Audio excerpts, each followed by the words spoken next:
এখন মাইনরিটি মানুষ এখন বুঝছে যে বিজেপির সঙ্গে সরকারের সঙ্গে থাকলেও আমরা ডেভেলপমেন্ট হইব। করিমগঞ্জ লোকসভা আসনে ভারতীয় জনতা পার্টির প্রার্থী কৃপানাথ মাল্লাহ প্রচারে নেমে ঝড় তোলেন হাইলাকান্দিতে।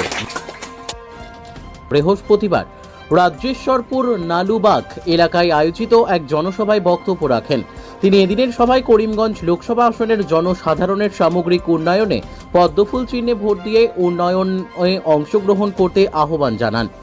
এদিকে দেশের প্রধানমন্ত্রী নরেন্দ্র মোদী এবং রাজ্যের মুখ্যমন্ত্রী ডক্টর হিমন্ত বিশ্ব শর্মার কর্মতৎপরতায় প্রশংসা করেন।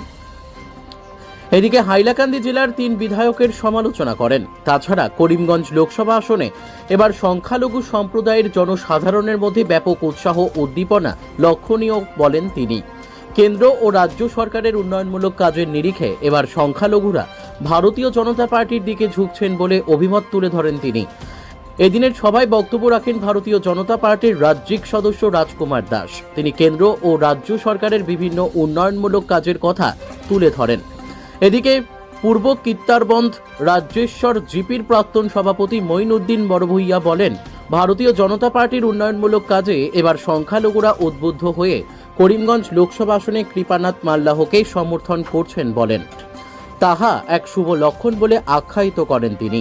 এতে উপস্থিত ছিলেন দলের আইনাখাল রাজ্যেশ্বরপুর মণ্ডলের সভাপতি রাধেশ্যাম কৈরি, ভারতীয় জনতা পার্টির প্রাক্তন সভাপতি সুব্রত নাথ, প্রভারী সুমন দাস, প্রাক্তন জেলা সভাপতি গোবিন্দলাল চ্যাটার্জি, বিজেপি যুব মোর্চার জেলা কার্যকর্তা সৌমিত্র দে, বুথ সভাপতি বাবলা দে, প্রবীণ নাগরিক মহেন্দ্র দেব, চৌধুরী চরণ গৌর, প্রতুল চন্দ্র দে, এসটি মোর্চার জেলা সভাপতি বুলন শুক্লবৈদ্য প্রমুখ। এদিন তিনি নতুন বাজার, উমেদনগর সহ বিভিন্ন স্থানে জনসভায় অংশগ্রহণ করেন। আর প্রতিটি সভায় উপচে পড়া ভিড় পরিলক্ষিত হয়। Bureau report. সারা পড়ছে এখন মাইনরিটি মানুষ এখন বুঝছে যে বিজেপির সঙ্গে সরকারের সঙ্গে থাকলেও আমরা ডেভেলপমেন্ট হইব। আগামীতে তারা গতবার কয়েকবার ভুল করেছে, ওরা যে বিজেপিকে ভোট দেয়নি, এবার ওরা বলেছে যে আমরা ভুল করেছি, এবার আমরা সরকারের সঙ্গে থাকবো, কারণ ভোটটা নষ্ট করিয়া লাভ নাই। এখন সরকারের সঙ্গে থাকলে আমাদের এই যে ডেভেলপ রাস্তাঘাটের এখানে কতটা রাস্তা খারাপ আছে, রেল ক্রসিং আছে, এটা এখান থেকে কংগ্রেস বা ইউডিএফ জিতে পারবো নি, করতে পারতো না, কারণ সরকার বিজেপির থাকবো। তো সরকার বিজেপির থাকবো, এমপি বিজেপির থাকলে কাম হইব। এটা এখন সব মানুষ বুঝে গেছে, এর লাগে মানুষ এখন বিজেপির লোক থাকবো। আপনি যেটাবার প্রথম পদক্ষেপ কি নেবেন?